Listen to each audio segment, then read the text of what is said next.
Naturalmente, las ventajas de esta propuesta, que tiene que ver, repito, con la uniformización de criterios entre los distintos convenios de estabilidad, es que vamos a promover la inversión al otorgar seguridad jurídica a los inversionistas. Estas inconsistencias hacen que ahora no haya claridad y eso genera controversias. Entonces, un segundo beneficio es que vamos a evitar posibles controversias que se pudieran generar por la falta de certeza en la redacción de la norma. Y por último, se reduce los costos de cumplimiento, porque ya tendríamos solamente una fecha de inicio de estabilidad y no distintas fechas. Entonces, eso es básicamente lo que estamos proponiendo. Los próximos pasos serían, bueno, obviamente el debate acá en esta comisión y la aprobación del dictamen. Luego vendría la aprobación del Pleno del Congreso y después nosotros ya estaríamos autorizados para emitir los decretos supremos que son refrendados por el Ministerio de Energía y Minas y de Economía y Finanzas para poder reglamentar y hacer una serie de especificaciones con respecto a los convenios de estabilidad que incluyen, por ejemplo, la actualización de las plantillas que son necesarias para la estabilidad, para los convenios de estabilidad tributaria. Eso sería, presidente. Como repito, es un proyecto bastante simple que trata de uniformizar los criterios y en ese sentido estamos dispuestos a responder cualquier pregunta que sea necesaria. Muy bien, le agradecemos la exposición al señor Ministro de Economía y damos el uso de la palabra a los señores congresistas que tengan a bien hacerlo. En primer término, la congresista Aramayo, que había solicitado el uso de la palabra.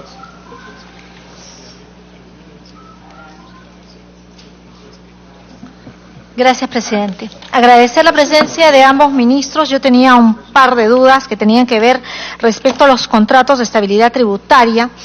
Que nos ilustre cuántos contratos se han dado en materia de actividad minera, en lo que va de su administración, cuáles son los montos de inversión.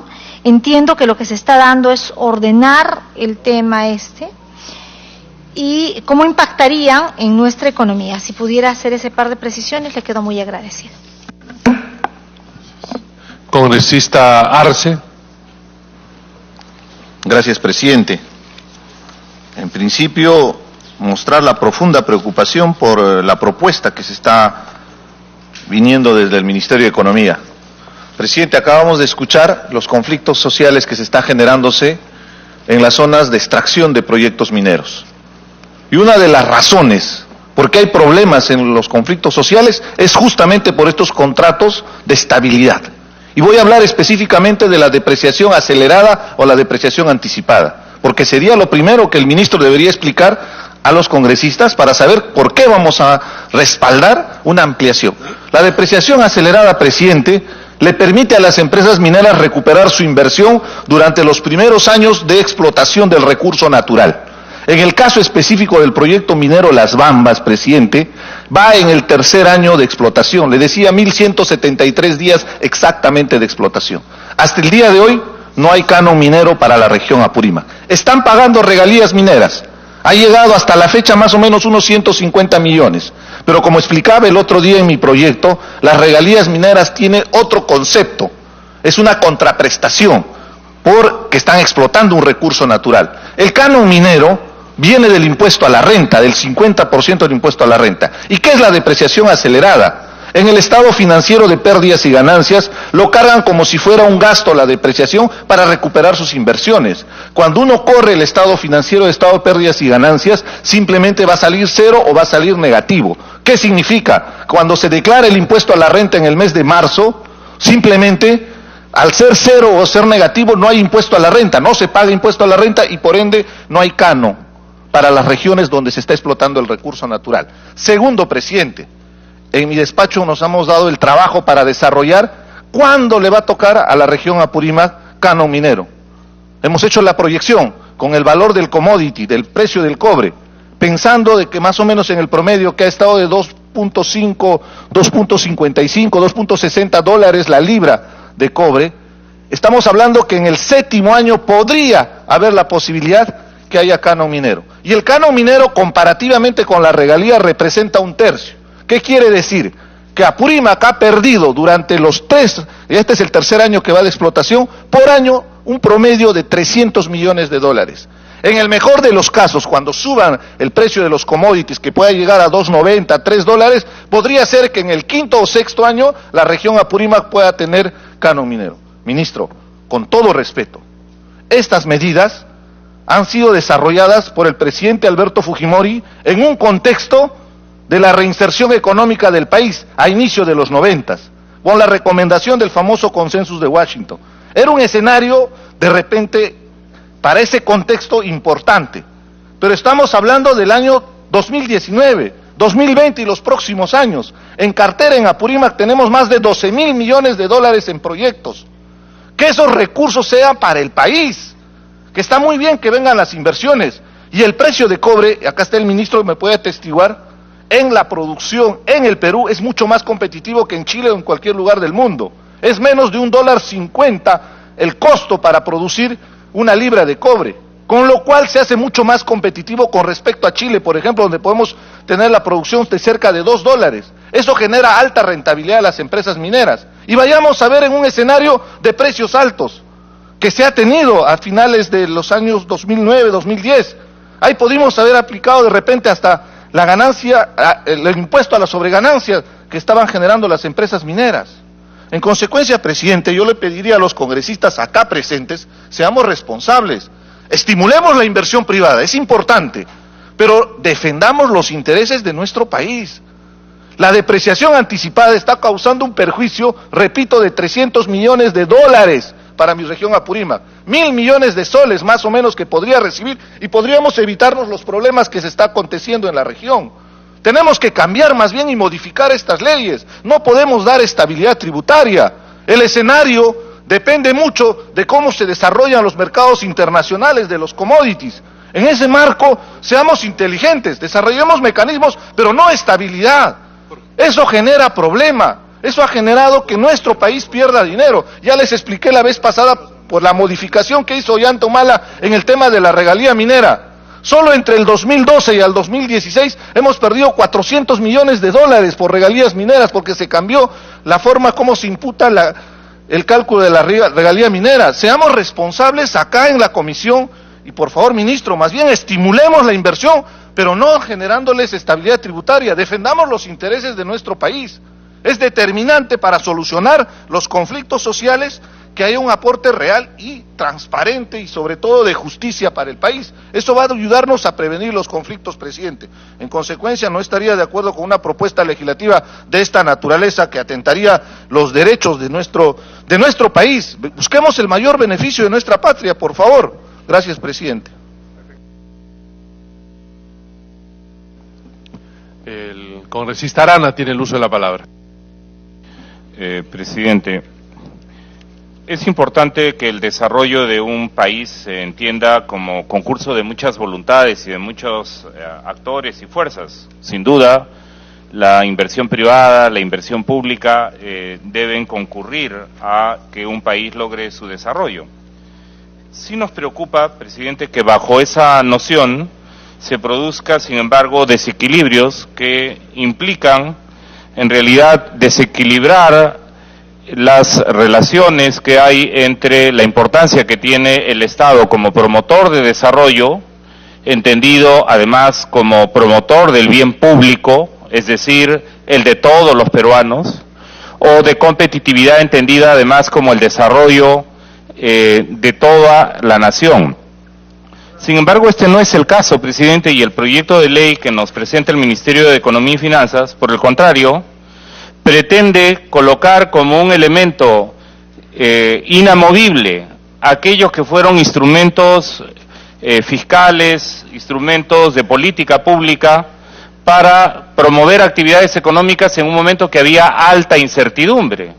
Para comenzar, la amenaza del terrorismo del año 92, que había vuelto el país sumamente inestable y peligroso para las inversiones.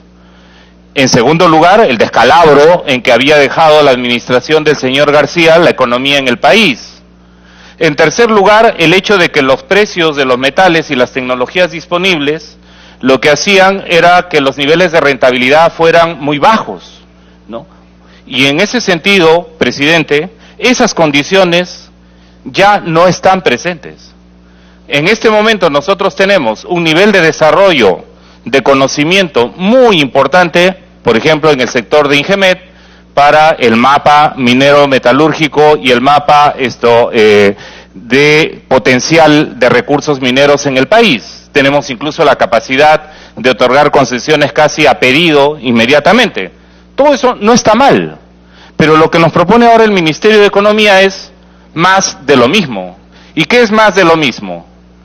Que tengamos un tipo de reglas que permite, por ejemplo, que las empresas mineras tengan años de tributación en los que les devuelven más dinero del que pagaron por impuesto general a las ventas.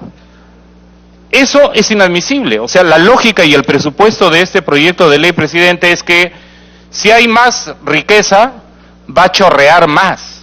Y entonces, ¿dónde está el Estado y su carácter redistributivo? ¿Dónde está el Estado como protector y garante de derechos y de desarrollo de mayorías en el país? Se genera incluso, a mí me parece que detrás de esta iniciativa legislativa está un derecho que no existe, que es el derecho a la inversión privada. No hay derecho a la inversión privada, presidente, ¿no? Que es lo que nos están queriendo colocar civilinamente en las propuestas. No, presidente, yo creo que debemos sincerar los temas, ¿no? La inversión minera necesita que se le den más instrumentos de garantía y de fomento. En realidad, presidente, lo que necesitamos es que los que haya se mantengan. Los que han permitido que ganen ingentes cantidades de dinero, quitándoles su agua a los campesinos de Combayo, poniéndoles arsénico y metales pesados en Apurímac, en Cusco, en Cerro de Pasco, eso se debería acabar, presidente, porque nos llenamos un poco la boca hablando de minería responsable.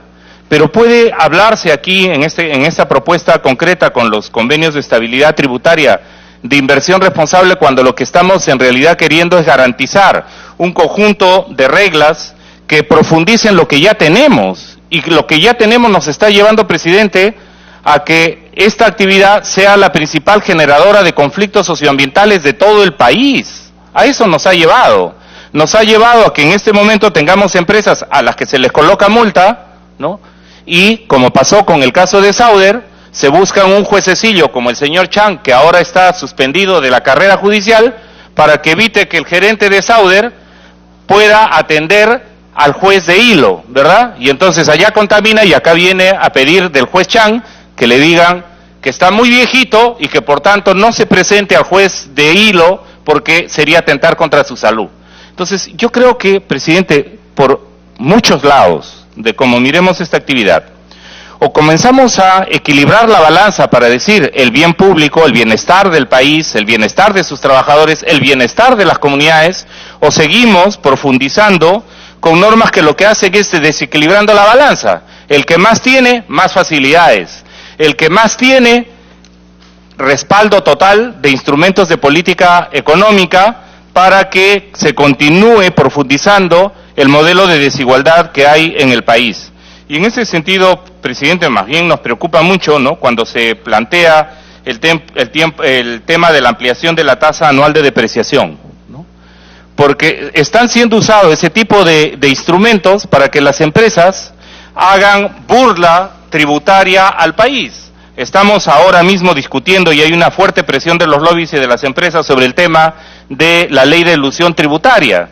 Y aquí sabemos, escuchamos los informes del propio Ministerio de Economía que nos dicen que la mejor moneda por la estabilidad monetaria que tenemos, por el mantener el tipo cambiario, por el tema de mantener la inflación, es el sol, ¿no?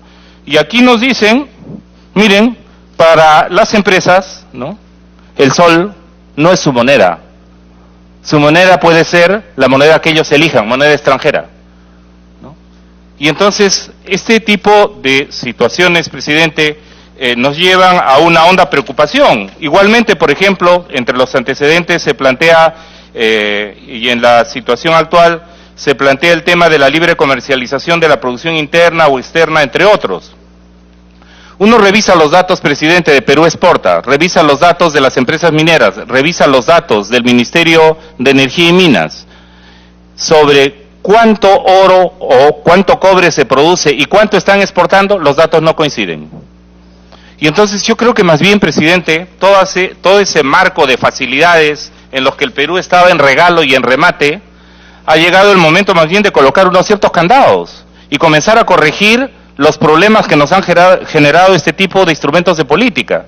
Y en ese sentido, presidente, bien que se inicie el debate de este proyecto de ley y que no hayan sorpresas como está queriendo ocurrir con la norma antielusiva, ¿verdad? Donde lo que hemos aprobado de la Comisión de Constitución es lo que los bufés de la CONFIEP han mandado a través de congresistas a aprobar como norma y que al parecer intentarían colocarlo entre gallos y medianoches en el próximo pleno. Así no, presidente, así no es la cosa, ¿no? Aquí lo que necesitamos es pensar que efectivamente el Perú tiene recursos petroleros, mineros y pesqueros, pero estos deben servir a todos los peruanos y a todas las peruanas.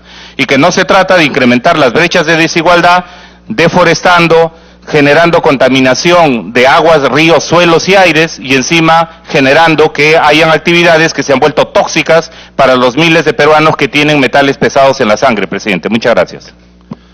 Tiene el uso de la palabra el congresista Ventura. Muchas gracias, presidente. Saludar la presencia del ministro de Economía y el ministro de Energía y Minas. Es una iniciativa presentada por el Poder Ejecutivo y a todos los proyectos presentados por el Poder Ejecutivo siempre se le ha dado la debida importancia. Y referente a este proyecto, presidente, de querer uniformizar, de poder actualizar una norma ya que se ha dado por más de 20 años, es también importante de poder aclarar algunas dudas, señor ministro de Economía, como referente a ampliar los alcances de estabilidad a las inversiones que hubieran ejecutado con anterioridad a la fecha de solicitud de suscripción de los CET, de los contratos de estabilidad tributaria de 15 años, en tanto relacionadas al proyecto de inversión. Presidente, a las empresas actuales, a estas empresas abusivas, a estas empresas que desconocen sus acuerdos, sus convenios con muchas comunidades campesinas, a estas empresas que buscan de una u otra manera, a través de argucias legales, evadir muchos impuestos y que todavía siguen sacando réditos económicos de la riqueza de todos los peruanos, ¿vamos a darle algún beneficio más? ¿O esto es para atraer inversiones con reglas claras, para decir a los inversionistas internacionales, vengan con este tipo de reglas de hoy para adelante? O decir a los actuales, a estas empresas mineras, sigamos en este festín económico para las grandes transnacionales. Creemos también, presidente, de que busquemos el punto medio en las iniciativas legislativas. Creo que hay que darle prioridad a los proyectos presentados por el Ejecutivo. Lamentablemente no tienen una bancada el gobierno de turno y hace pues de que tenemos que buscar intermediar y buscar a través del diálogo alguna solución en esta iniciativa legislativa. Tiene el uso de la palabra el congresista del Castillo. Sí, muchísimas gracias. Un saludo al señor ministro de Economía y al señor ministro de Energía y Minas y a los funcionarios que le acompañan. Bueno, en primer lugar creo que hay que ubicarse en el artículo 62 de la Constitución, que habla precisamente de la libertad de contratar y de la opción de que los contratos no puedan ser variados por leyes. Ese mismo artículo habla de los contratos leyes. Y esto se genera precisamente para facilitar las inversiones, creando un clima de estabilidad. Ese es el punto central para que la inversión venga, estabilidad. Y la estabilidad no solamente tiene que estar puesta en contratos y en leyes, sino también tiene que haber una estabilidad política en el país. Esto es muy importante, porque cuando en 2 años y medio tenemos 4 ministros de Economía, por ejemplo, y se suceden cambios de diverso tipo, o empiezan a generarse problemas sociales y duran más de un mes. Yo sé que no es fácil resolverlos, pero aquí una tingencia a través de la mesa del señor ministro de Energía y Minas. Medio que han desarmado el equipo de actividad social de su sector. Entonces, justo y coincide el desarme de ese equipo con el crecimiento de los problemas sociales. Entonces, en la mañana yo escuché al señor viceministro de Gobernanza, así le llaman, ¿no?, de la PSM, que parece que, no sé, no tengo claro si él está a cargo del tema Bambas, por ejemplo. Y claro, es una persona ilustrada, educada, sí conoce, pero lo escuché por radio y dije, este señor no va a resolver este problema nunca, porque estaba en una actitud con la que no se puede abrir las puertas de una negociación con una comunidad, pues no se entiende la psicología de la gente. Entonces, por ahí, muerto el tema. Serán muy ilustrados, han pasado por muchas universidades, pero no pisan la tierra. Entonces no saben tratar con la gente. Y si hablaba por una radio nacional, todo el mundo allá está escuchando y dice, aquí no tenemos futuro. Bueno, volvamos al tema. Esta es una iniciativa legislativa, señor presidente, que yo creo que deberíamos haber recibido alguna data básica, ¿no? ¿Qué significa esto? ¿Cómo ha funcionado el régimen de estabilidad tributaria de antes acá? ¿Dónde están los efectos principales? Lo están pasando rápidamente, pero no tenemos una estadística. Y me parece que es fundamental para resolver este tema. Por ejemplo, aquí plantean uniformar la fecha que fija la estabilidad. Puede ser para no tener confusiones, ¿ok? Pero quisiéramos saber, por ejemplo, señor presidente, ¿cuántos contratos tenemos hoy en el Perú de estabilidad tributaria? ¿Cuántos están vigentes? ¿Cuántos han vencido? ¿Sabemos? No sabemos.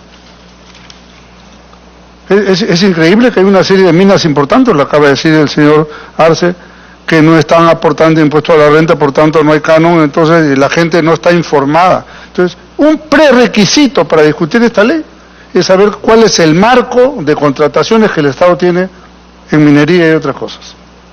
Fundamental, ¿eh? Yo no podría dar un voto a favor si yo no sé a qué me estoy refiriendo. Primer tema. Segundo tema, ampliar los alcances y la estabilidad de las inversiones ejecutadas. Dígame, ¿esa no es una decisión retroactiva? ¿Es legal eso? O sea, a actividades anteriores yo le tengo que dar los nuevos beneficios que vamos a aprobar, también hacerlo extensivo a los anteriores, no me parece. Eso lo prohíbe la Constitución, las leyes no pueden ser retroactivas. Si es que eso no existe. Ahí hay una segunda falla.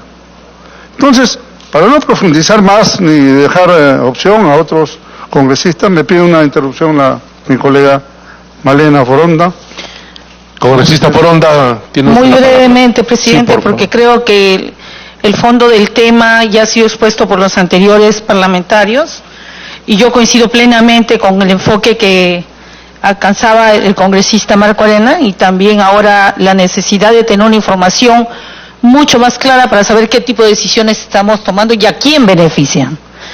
Y en ese marco, yo recuerdo, porque las cosas no existen por casualidad, que a fines del año pasado se aprobó una ley de exoneración tributaria para la explotación petrolera en las zonas en el país, y se aprobó rapidito, a pesar de que no era parte de la agenda, se colocó, y este Congreso, nosotros obviamente no votamos a favor de esa norma, sin tomar en cuenta los conflictos ambientales, sin tomar en cuenta los pasivos en la zona, sin tomar en cuenta nada, no sé, vamos para adelante. Porque claro, exportar o morir puede ser la lógica de algunos, de generar más renta y más economía, sin importar los conflictos, sin importar los daños al medio ambiente, sin importar la salud de la gente. No, esos son temas menores. Vamos a generar caja, vamos a dar exoneraciones, vamos a dar estabilidad tributaria para las inversiones. En esta lógica, qué mal momento para plantearlo, ministro, realmente. En un escenario tan conflictivo como el que tenemos y sobre los cuales realmente no se ha demostrado una mayor voluntad de parte del gobierno, sino reprimir a la gente en el manejo de los conflictos. Y por otro lado, presidente, sí, no podemos votar a ciegas. A mí me hubiera gustado muchísimo que en esta norma nos pudieran dar por lo menos un mínimo de diagnóstico que sustente esta propuesta. Y coincido de que las normas no pueden darse aquí solamente para favorecer a un sector, sin tomar en cuenta los otros sectores que pueden participar en este proceso y sin favorecer tan solamente a inversionistas que creen que el Perú se puede vender como galleta. Muy bien. Gracias, presidente. Muy bien. Congresista del Castillo puede gracias. continuar. ¿Cómo no? Creo que es bien importante además estudiar el proyecto, porque es un proyecto cuya técnica de construcción legislativa no es fácil de entender de primera lectura, ¿no? Porque tenemos que, se refiere a artículos, incisos, etcétera, de las leyes, los tenemos que estudiar. Esto lo hemos recibido recientemente, no es posible. Yo sugeriría, presidente, que me atienda, sí. Sí, yo sugeriría, señor presidente, que nos tomemos un tiempo para estudiar ese tema, ¿no? No estamos a priori en contra de las cosas, sino simplemente creo que hay que evaluarlos, hay que preparar un predictamen, hay que discutirlo entre nosotros, hay que recibir la data que he solicitado, que es muy importante, no podemos a ciegas ir a ampliar normas de estabilidad tributaria si no sabemos a quién, para cuándo, hasta cuándo, cuáles han sido los anteriores que ya vencieron. Esa es una fotografía que es indispensable de tener. Si es que no estoy per se en contra de las cosas, no tengo ninguna opción radical en esta cosa, sino por el contrario, creo que necesitamos información para poder resolver. Sin eso no es posible. Me pide una segunda interrupción el congresista Arce. Congresista Arce. Gracias, presidente. Es muy importante lo que usted acaba de expresar, señor del Castillo, por intermedio de la presidencia. Esto no tiene nada que ver con un tema ideológico. Esto tiene que ver con un tema de sentido común. Los recursos naturales son de los peruanos y es muy bueno que venga la inversión privada porque tienen tecnología, tienen todo lo que pueden desarrollar, pero tenemos que buscar el máximo beneficio para nuestro país. Tenemos que exigir que respeten derechos de las comunidades, que paguen sus impuestos, exigir altos estándares ambientales. Y evidentemente, las reglas de juego tienen que estar claras, pero no puede ser solo para favorecer a las empresas. En Apurímac, presidente, hubo un gran proyecto en la década de los 30 y 40, sacaron oro en Jochasaiguas, en Progreso. Usted va a Apurímac, ¿qué ha dejado la minería? Es la zona más pobre, más olvidada del país en la provincia de Grau. Y de ahí sacaban el oro, y no estoy exagerando, presidente, tenemos datos, porque llevaban en avión desde Huanocopampa hasta los Estados Unidos el oro de los peruanos. Sirvió para financiar la carrera armamentística de la Segunda Guerra Mundial. Jochasaiguas, ahí nació nuestra cantante Chabuca Granda. Lo conocen muy bien, ahí está una planta. Es impresionante la construcción que existe en la zona. Uno se queda admirado por el tamaño de los calderos. Eso es lo único que han dejado, solo pobreza. Que cambie esa historia, que los proyectos extractivos nos ayuden a desarrollar nuestro país. Y no tiene nada que ver con ideología, sentido común, coherencia y defensa a nuestro país, presidente. Gracias, señor Castillo. Muy bien, qué bueno que no tiene nada que ver con ideología. Es una buena noticia, por lo menos, un gran paso. Pero tampoco hay que confundir la antigua minería con la nueva, pues, francamente. La antigua minería que deja las cosas tiradas y botadas es muy distinto a la moderna minería cuando está bien aplicada. Y eso uno lo hace visitando cualquier campamento minero y contrastándolo con lo anterior. Pero bueno, en su momento yo creo que llegaremos a las conclusiones que debamos llegar, luego de recibir la información y completar los datos y debatir, por cierto, estos temas. Muchas gracias. Si yo quería, poco sintonizando con lo que señala el congresista del Castillo, precisar que lo que hoy día estamos haciendo es la sustentación del proyecto de ley por parte del señor ministro de Economía, que ha tenido la gentileza de venir él personalmente a sustentar el proyecto. Pero no es que hoy está previsto en la orden del día, está el dictamen, ni por ende ninguna votación al respecto. Solo estamos en este tema, en la sustentación del proyecto, y naturalmente creo que es la mejor oportunidad para, si hay pues cuestionamientos, si hay dudas, y teniendo la presencia del ministro de Economía, poder disiparlas, ¿no?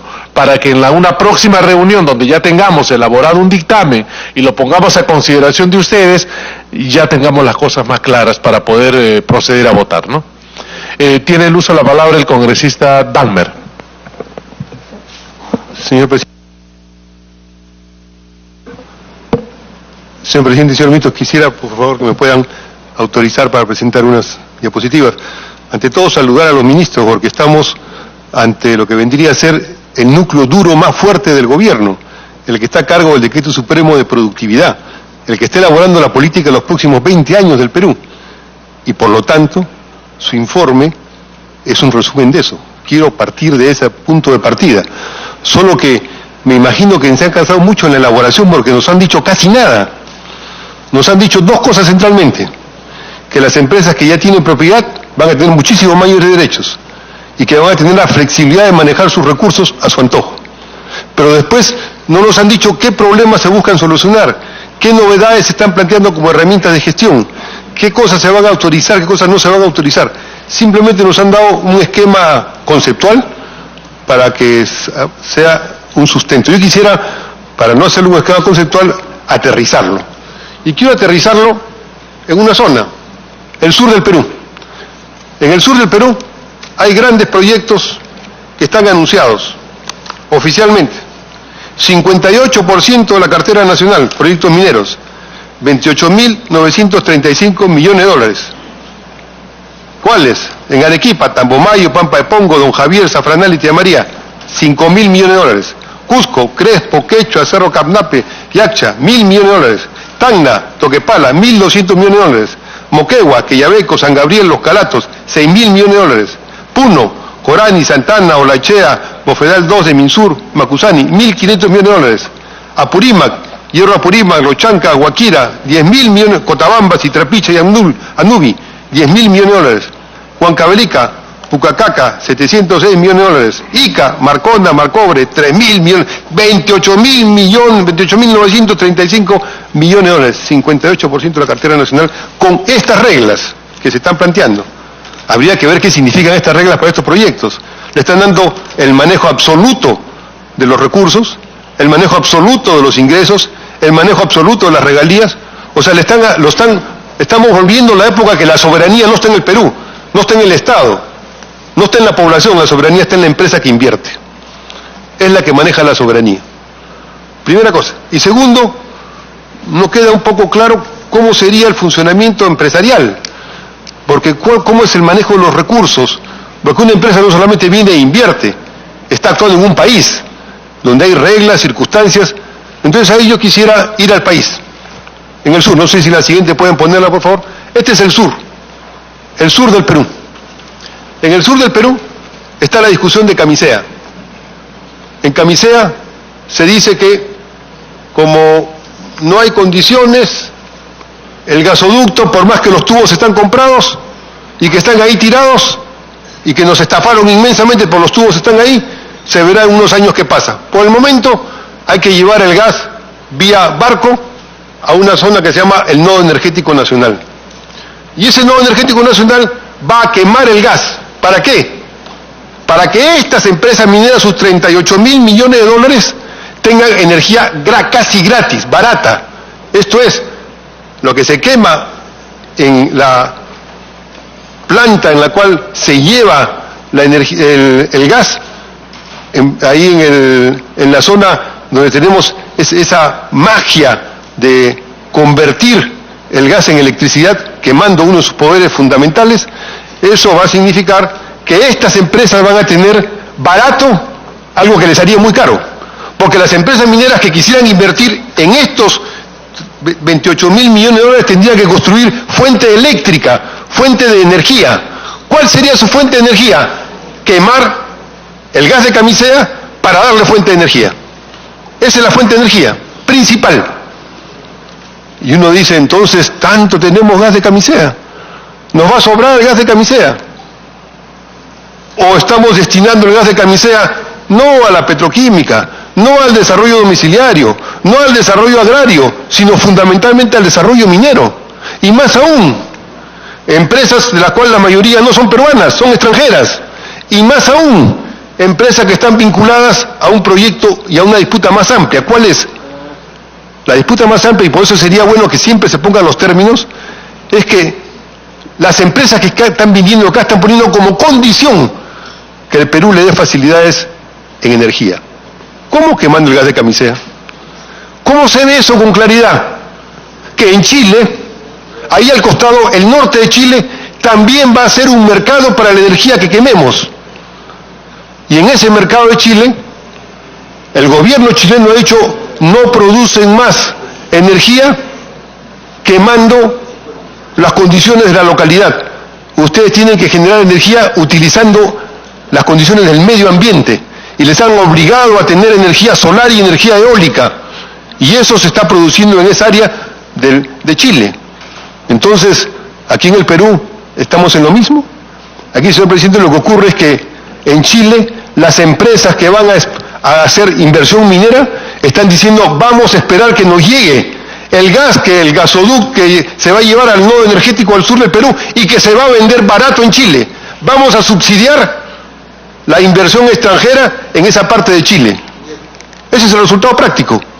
Entonces uno dice, esto es las palabras tan bonitas, tan rimbombantes que nos han presentado, el núcleo central de la propuesta del proyecto del gobierno para nosotros subsidiar a Chile y dejar al sur peruano sin gasoducto, sin petroquímica, sin fertilizantes, sin desarrollo ordenado. Ese es el resultado. Creo que por eso deberíamos discutir, señor presidente de la comisión y señores ministros, a partir de un informe que nos den los ministros como se ha pedido. ¿Cuál es la problemática? ¿Cuáles son realmente los objetivos? Dejar sin gas al sur, regalárselo a los chilenos y regalárselo a un grupo de empresas extranjeras. Eso es lo que se está proponiendo. Creo que debería discutirse más ampliamente en su momento. Me pido una interrupción. Gracias.